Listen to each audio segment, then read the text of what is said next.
Provimi i jurisprudencës do të zgjidhet në të njëjtën mënyrë, siç më parë u zgjodh çështja e licencave mjekësore, të cilat ishin vetëm në maqedonisht dhe u bën edhe në shqip, po edhe shumë çështjeve të tjera, të cilat u zgjodhën po në të njëjtën mënyrë. Njofton Izet Mexhiçi nga Vlen, i pyetur nga televizioni Shenja, Mexhiçi tha se ka marrëveshje politike për të zgjidhur çështjen e jurisprudencës, që është edhe kërkesë e studentëve, dhe siguroi se jo vetëm jurisprudenca, por se në shqip do të jepen të gjitha provimet e tjera profesionale që deri më sot kanë qenë në maqedonisht. Pra 4 provime profesionale janë rregullu dhe kemi marrëveshje politike të gjitha tjerat pra të jenë në gjuhën shqipe, ndër këto është edhe provimi i jurisprudencës që për herë të parë pra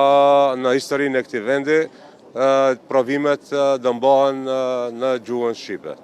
Pavarësisht njoftimeve të institucioneve se është arritur pajtueshmëri që pjesa teorike e provimit të jurisprudencës të zhvillohet në shqip, ndërsa pjesa praktike në maqedonisht, kjo zgjidhje nuk është pranuar nga lëvizja studentore. Studentët të cilët protestuan në Shkup e Tiranë e që do të protestojnë edhe në Prishtinë, insistojnë se përdorimi i gjuhës shqipe në të dy pjesët e provimit është i panegociueshëm.